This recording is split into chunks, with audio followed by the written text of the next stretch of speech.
Hello children, as you know बेटा कि हमारा चैप्टर 10 चल रहा है that name is measurement and motion.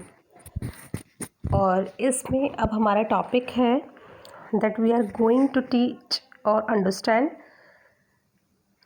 Measurement of length. Okay, what is measurement of length? we would discuss in this video. Length is measured as the distance between two points or object. आप सभी को पता है कि length क्या होती है कि एक ऐसा डिस्टेंस होता है बिटवीन टू पॉइंट्स के बीच में या फिर किसी टू ऑब्जेक्ट्स के बीच में। लाइक ये मेरे पास एक ऑब्जेक्ट है तो इसमें लेंथ क्या होगी? एक पॉइंट इसका ये है and the other point is that. इस पॉइंट को मैंने ए नेम दिया और इससे हमने बी नेम दिया। तो लेंथ क्या है? इस ए पॉइंट से लेकर बी पॉइंट तक, that is length. Okay, the standard unit for measuring length is a meter. हमने पहले भी पढ़ा था कि स्टैंडर्ड यूनिट होती है लेंथ को मेज़र करने की, that named is meter which is written as M. Thus the measured value consisted of two parts. अब ये जो measured value है this is consist of two parts, a numerical value and the unit of measurement used. Clear? If the length of a table 3 meter, ये कहते हैं एक आपके पास table है जिसकी लेंथ 3 मीटर है, इट मीन्स, इसका क्या मीनिंग है? That a meter length is repeated 3 time, कि यहाँ पर जो मीटर लेंथ है वो 3 टाइम रिपीट होगी। Means 1 meter 1 meter 1 meter is equal to 3 meter. Okay, 1 meter plus 1 meter plus 1 meter is equal to 3 meter. यहाँ पर ये 3 टाइम क्या हुई है? रिपीट हुई है।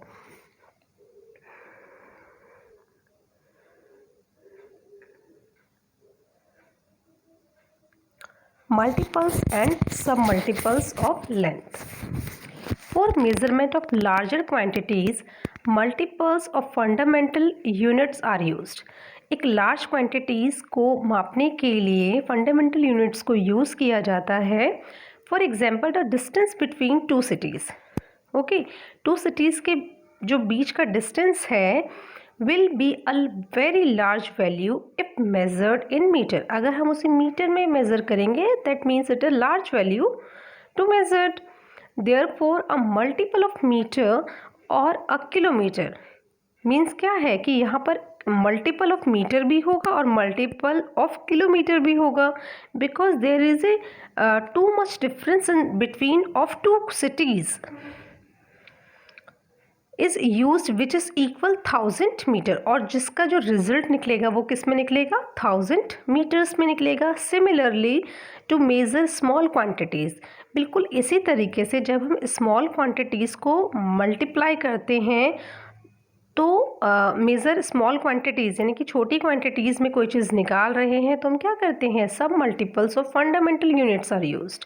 Then on that time we are using sub multiple of fundamental units. For example, the length of a pencil box can be measured in centimeters, which is 100th part of meter.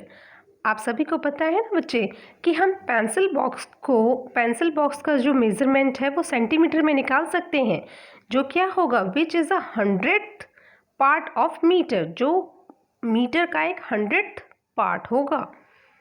और 100 centimetre is equal to 1 metre. आप सभी को पता है कि 100 centimetre is equal to 1 metre. Now the fundamental units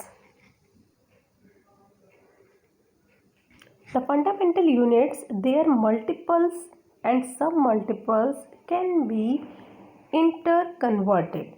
ये जो multiple unit है और सब मल्टीपल यूनिट है ये क्या हो सकते हैं? इंटर कन्वर्टेड हो सकते हैं। Clear? 10 millimetre is equal to 1 centimetre, 10 centimetre is equal to 1 decimetre and the SI unit of it dm, हम इसको dm से शो करते हैं एंड सेंटीमीटर को we are showing with the cm. 10 decimetres is equal to 1 metre. 1000 metre is equal to 1 kilometre. Okay. अब अगर हम simply वे में अगर इसे याद रखने की कोशिश करेंगे, a simple way to remember the conversion table in this line: milli, CE, deci, me, deca, he and kilo. Okay, these are the simply way to remember it. These are the simply way to remember it. When you move, बेटा आपने ये सारी चीज़ें किसमें पढ़ी, maths में पढ़ी भी हैं और आप लोग करते भी हैं कि उसमें आपको सेंटीमीटर निकालना सिखाया जाता है, मीटर निकालना सिखाया जाता है, किलोमीटर निकालना सिखाया जाता है, किलोग्राम निकालना सिखाया जाता है. Okay. When you move from left to right, जब कभी भी आप लेफ़्ट टू राइट जाते हैं, मल्टीप्लाई ईच बाय 10, तो आप क्या करते हैं कि हर किसी को 10 से मल्टीप्लाई करते हुए चलते हैं. When you move from right to left then you divide by 10. Okay, I am repeating again. When you left to right, जब आप कभी भी क्या जाते हैं, लेफ़्ट से राइट की ओर जाते हैं, यानी कि इस तरीके से. This is meant left to right. तो आप इस सिचुएशन में क्या करेंगे, अगर आप लेफ़्ट से लेकर राइट की ओर जा रहे हो तो आप ईच इक्वेशन को मल्टीप्लाई किससे करेंगे, 10 से. Clear. And similarly when you move from right to left, अगर आप कैसे जा रहे हैं, राइट टू लेफ्ट जा रहे हैं. Okay, this is your right and you are going to left, तो आप क्या करेंगे, तो ईच को आप क्या करोगे, डिवाइड बाय 10. ओके बच्चे, आप सभी ने किया भी है 5th में.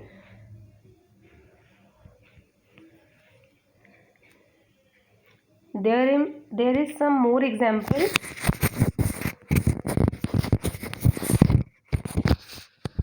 One millimeter multiplied 10 is equal to 1 centimetre. अब देखिए ये क्या कर रहे हैं, ये लेफ़्ट टू राइट जा रहे हैं. क्या कर रहे हैं, लेफ़्ट टू राइट जा रहे हैं.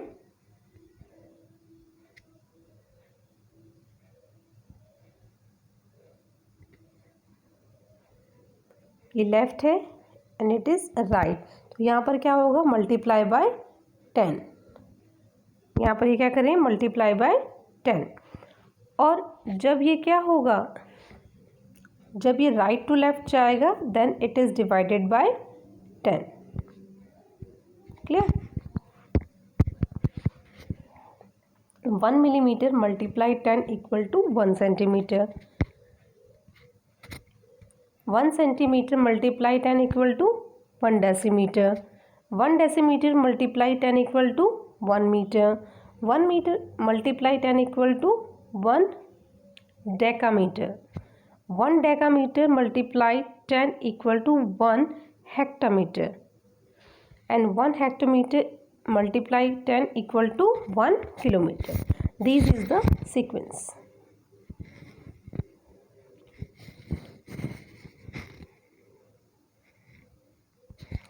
Now use this figure to help you convert metric length. अब कहा जा रहा है कि इस फिगर को आप यूज़ करेंगे कन्वर्ट करने के लिए मेट्रिक लेंथ को from smaller to higher units and vice versa, कि स्मॉलर यूनिट से हायर यूनिट तक वाइस वर्सा मीनिंग होता है उल्टा, और इसका बिल्कुल अपोजिट हायर टू स्मॉलर होगा. ठीक है. अब नेक्स्ट हमारा जो टॉपिक है that is instruments used for measuring length. वो इंस्ट्रूमेंट जो यूज़ किए जाते हैं लेंथ को मेज़र करने के लिए. एज यू नो बच्चे, there are many instrument use to measure length like rulers, measuring tapes etcetera. बहुत सारी चीज़ें होती हैं जिसकी वजह से या जिसके द्वारा आप क्या करते हो, लेंथ को मेज़र करते हो, लंबाई को मेज़र करते हो. रूलर्स होते हैं आपके पास, टेप होती है आपके पास, and etcetera as on, scales होता है आपके पास.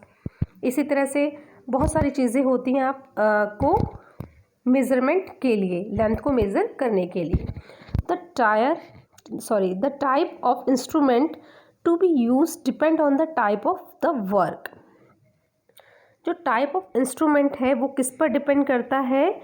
Type of work and the accuracy that is needed.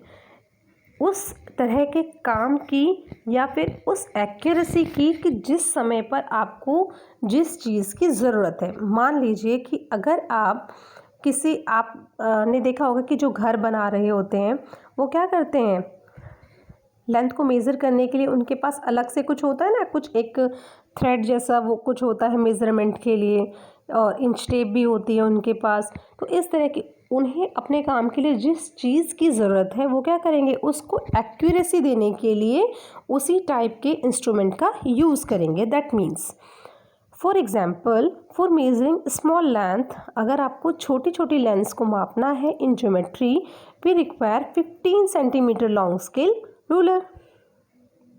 Okay, easy, very easy कि अगर आपको ज्योमेट्री की जैसे किस चीज़ को मापना है we require 15 centimeter long scale. Okay, provided in the geometry box, जो कि आपकी ज्योमेट्री बॉक्स में ऑलरेडी होता है या फिर आप उसको रखते हैं। Clear?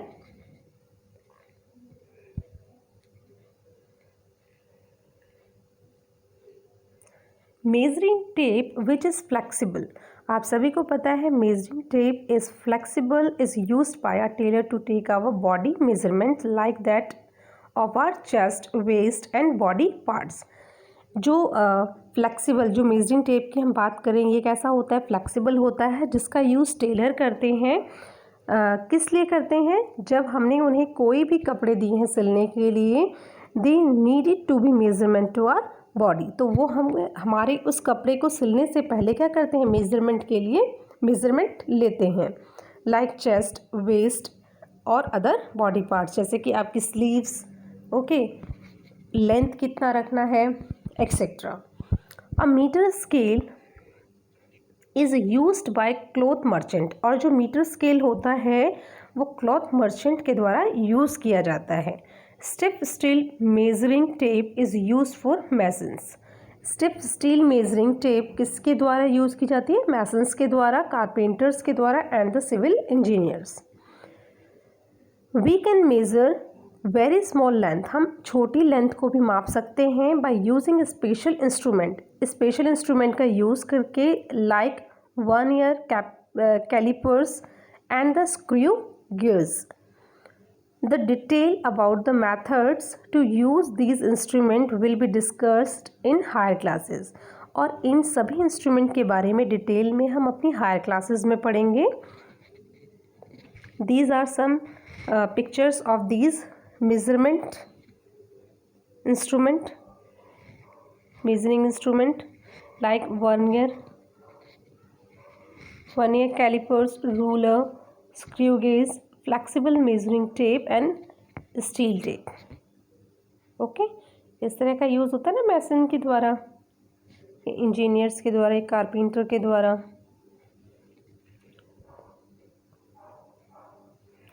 Using meter scale to measure length correctly. अब ये कहते हैं कि it is important that the measurement is done correctly, कि जो भी हम चीज़ मेज़र कर रहे हैं वो सही तरीके से हो। There are 3 possible errors which may occurs while using a meter scale. हम हमेशा 3 possible errors करते हैं जब कभी भी हम किसी मीटर स्केल का यूज़ करते हैं। At first, proper placement of scale, कि हम जो स्केल है उसको प्रॉपरली प्लेस नहीं करते हैं। कभी भी हम अगर किसी भी चीज़ को मेज़र कर रहे हैं, then we have to create a proper placement of their scales. This is the correct situation and this is the incorrect situation. कभी भी स्केल का जो डायरेक्शन है वो टेढ़ा या किसी भी तरह से आड़ा तिरछा नहीं होना चाहिए, it would be straight. Okay, next one is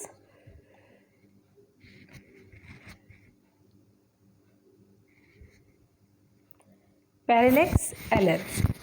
What is parallax error? An error can occur due to the wrong position. जब हम किसी भी चीज़ को रॉन्ग पोजिशन में रख देते हैं of I while taking the readings, उसको की रीडिंग लेने के लिए हम उसको एक गलत डायरेक्शन की तरफ रख देते हैं. This error is called parallax error. इसी को हम क्या कहते हैं? पैरेलैक्स एरर कहते हैं. This error can be avoided by placing the object in such a way that the I is exactly above the point.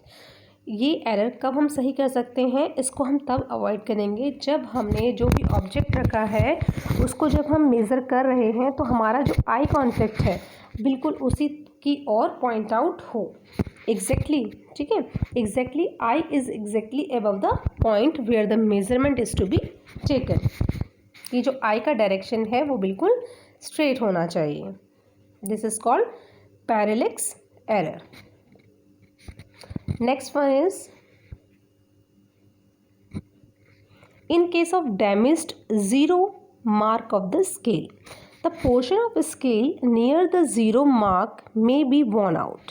ये कहते हैं the portion of scale, जब कभी भी जो portion of scale है near the zero mark, हम zero से इसको मार्क करते हैं, may be worn out. So in order to measure the length of a object, we usually do not start from zero mark of the scale.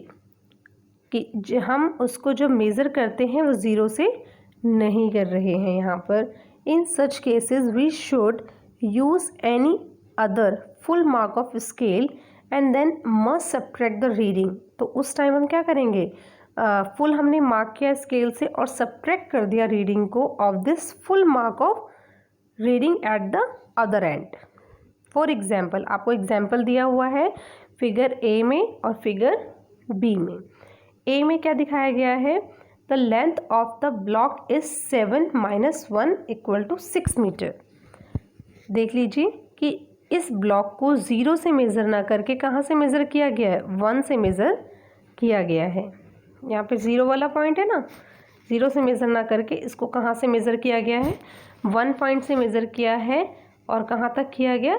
7.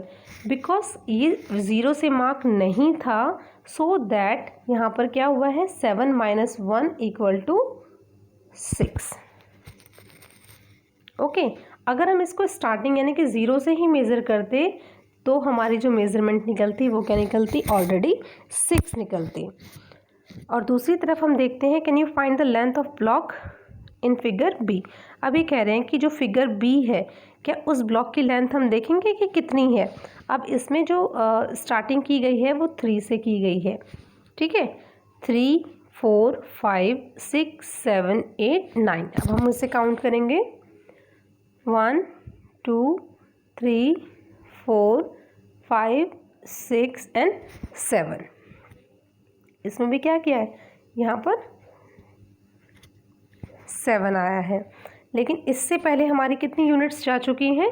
3 units जा चुकी हैं. तो हम इसमें से कितना लेस करेंगे? 3 लेस करेंगे.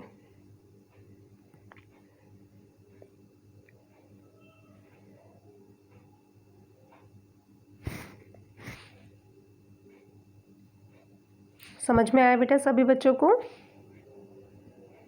I repeat again, don't worry. देखिए यहाँ पर जो हमने मेज़र किया था वो 1 से 7 तक आया था. ठीक है, जो हमारा लास्ट मेज़र निकला था वो कितना निकला था? 7. लेकिन यहाँ पर जो स्टार्टिंग हुआ है वो हुआ ही कितने से है? 3. और यहाँ पर जो एंड हुआ है वो कितने से हुआ है? 9. तो हमने यहाँ पर अपना जो मेज़रमेंट वैल्यू लिखा वो कितना लिखा? 9. क्लियर? अब हम अपनी पहले कितनी यूनिट्स को यहाँ पर छोड़ चुके हैं? 2, 1 एंड 0, यानी कि 3 यूनिट हम पहले ही छोड़ चुके हैं. तो हम वो क्या कर देंगे? इसमें से लेस कर देंगे. तो 9 में से जब हम 3 लेस करेंगे देन द आंसर इज 6. तो दोनों ही कंडीशन में हमारे पास क्या अवेलेबल है? 6 एंड 6. यानी कि जो मेज़रमेंट हमारी ज़ीरो से होती है, जब हम उसको छोड़ देते हैं तो उतने ही पोर्शन को हमें क्या करना पड़ता है? लेस करना पड़ता है. मैं दोबारा से बता रही हूँ बच्चे, ध्यान से देखेंगे. यहाँ पर आपके स्केल में 0 पॉइंट होता है ना, तो 0 से मेज़रमेंट नहीं किया गया है. 1, यानी कि इस कॉर्नर पे 1 पॉइंट लिया गया है, और जो ये वाला पॉइंट है जहाँ पर एंड हो रहा है पॉइंट, यहाँ पर 7 आ रहा है, यानी कि 1 से लेकर 7 जो हमारे पास आया है वो कितना आया है 7। बिकॉज हमने यहाँ पर 0 को छोड़ दिया था, 1 यूनिट छोड़ दी थी, तो हम इसमें से 1 लेस कर देते हैं, तो हमारे पास आंसर कितना आता है 6। सिमिलरली अब यहाँ पर कितनी लेंथ को छोड़ा गया है 0, 1 एंड 2, 0, 1 एंड 2 यहाँ पर क्या कर दिया इन्होंने, छोड़ दिया, इतना ब्लॉक इन्होंने छोड़ दिया, और 3 से मेज़र किया, यानी कि इस एंड पर 3 है और इस एंड पर 9 है, तो जो 9 है हमारे पास हम उसे यहाँ पर लिखेंगे 9।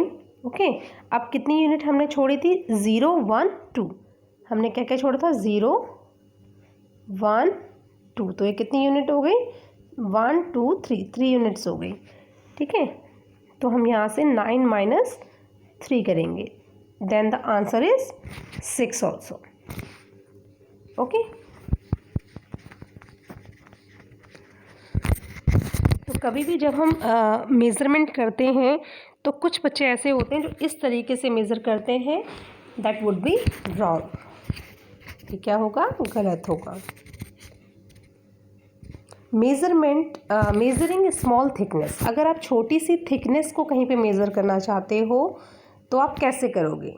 To measure the thickness of page of your notebook, आपकी नोटबुक के जो भी पेज है, यानी कि जो भी उसकी नोटबुक की थिकनेस है, आप उसको मेज़र करना चाहते हो, और to measure the thickness of a coin, या फिर आप किसी कॉइन की थिकनेस को मेज़र करना चाहते हो, we can not use metre scale directly, तो हम यहाँ पर क्या करेंगे, मीटर स्केल का यूज़ यहाँ पे डायरेक्टली हम नहीं करेंगे। Then how do we measure such small thickness, तो हम इस थिकनेस को कैसे मेज़र करेंगे, this is shown in the following activity, और इसके बारे में ये हमें किस तरह से मेज़र करना है ये हमें एक्टिविटी में बताया गया है। So let's start to watch the activity. Okay, यहाँ पर बेटा आपको एक बुक दी गई है। ओके, एम क्या है आपका कि measure the thickness of A page of a book, आपको इस बुक के पेजेस की थिकनेस को मेज़र करना है। मटेरियल क्या रिक्वायर्ड है, एक थिक बुक और एक स्केल। यहाँ पर क्या क्या है आपके पास, एक बुक है और एक स्केल। ओके, प्रोसीजर क्या है, count the total pages of the book, सबसे पहले आप अपनी बुक में जितने पेजेस हैं उन्हें काउंट करोगे।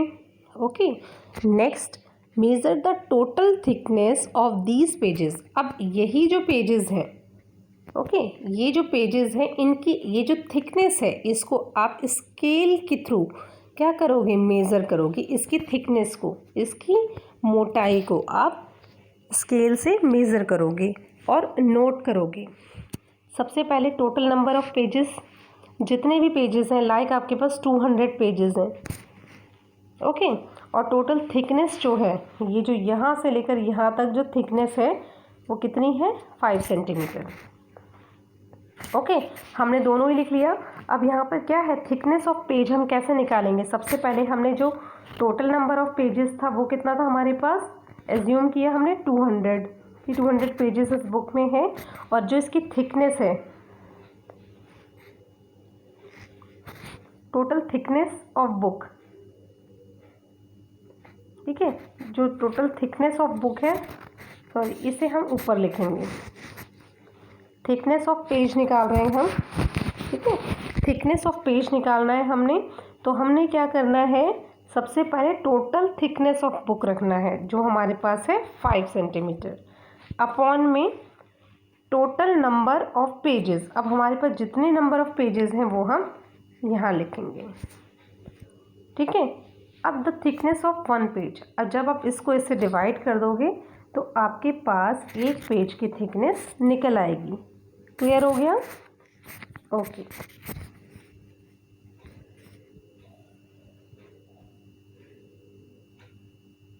Measuring the length of A curve line, अब इसी तरह से ये जो कर्व लाइन है उसे आपने किस तरह से मेज़र करना है। ठीक है, यहाँ पर मैंने कर्व लाइन खींची। अब मैंने आपसे बोला कि बेटा इस कर्व लाइन को आपने मेज़र करना है कि ये कितना है। देन व्हाट यू यूज़, आप एक थ्रेड को यूज़ करोगे, ठीक है, लाइक दिस, कि यहाँ पर भी जो थ्रेड यूज़ हो रहा है ना, आप बिल्कुल उसे यूज़ करोगे। आप एक थ्रेड लोगे, ये मान लीजिए थ्रेड है, ओके। अब आपने इस थ्रेड के यहाँ पर एक नोट लगाया और यहाँ पर भी एक नोट लगाया, क्लियर, जो उसका एट द एंड है और एट द स्टार्टिंग है। अब आपने इस नोट को इस कर्व्ड लाइन के ऊपर रखना है और इसे यहाँ तक प्रेस करते हुए रखते जाओगे। फिर आप इतना जो आपका पोर्शन है, ठीक है, इसे लीव कर दोगे। फिर यहाँ से आगे कंटिन्यू करोगे, इसके ऊपर रखोगे, फिर इसके ऊपर रखोगे, फिर इसके ऊपर रखोगे। लास्ट जो नोट होगा वहाँ पर आप क्या करोगे, नोट लगा दोगे एक, ओके। अब आपने क्या करना है इसके बाद कि आपका जो थ्रेड, ठीक है, मान लीजिए ये जो थ्रेड था ये यहाँ इस पोर्शन तक वहाँ पर आया, क्लियर। तो हमने इस पोर्शन पे जहाँ पे हमने नोट लगाई थी, इस जगह पर ये देखें, ये जो नोट लगाई थी हमने, यहाँ पर हमने स्केल को रखा 0 पॉइंट पर और जो ये वाला एंड था इसे हमने लगाया आगे तक और उसकी हेल्प से हमने मेज़र किया कि हमारे पास जो उस कर्व लाइन की लेंथ निकली है दैट इज़ 7 या दैट इज़ 5, जितना भी आपकी कर्व लाइन की लेंथ होगी तो ये एग्जैक्टली एक्यूरेटली उसको बताएगा, क्लियर। मैं फिर से एक बार रिपीट कर देती हूँ बेटा।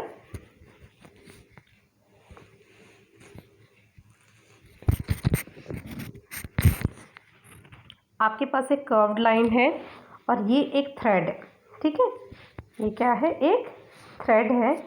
आप इस थ्रेड को इस कर्व्ड लाइन के ऊपर रखोगे, यहाँ पे चाहे आप नोट लगा लीजिए एक, या फिर आप डायरेक्टली इसको प्लेस कर दीजिए, ठीक है। इस कर्व्ड लाइन के ऊपर थ्रेड को रखते जाएंगे, रखते जाएंगे, रखते जाएंगे, रखते जाएंगे और इस थ्रेड के एंड, यानी कि जो कर्व्ड लाइन का एंड है जहाँ पर थ्रेड में आएगा हम उसे मार्क कर लेंगे या वहाँ पर भी एक नोट लगा देंगे और उसके बाद हम इसे स्केल, यानी कि इस पॉइंट से लेकर स्केल रखकर देखेंगे कि हमारा जो एंड था, मान लीजिए ये वाला एंड था, तो स्केल रखकर देखेंगे कि यहाँ पर कितने सेंटीमीटर आ रहा है और इस तरीके से हम क्या कर सकते हैं, मेजरमेंट कर सकते हैं।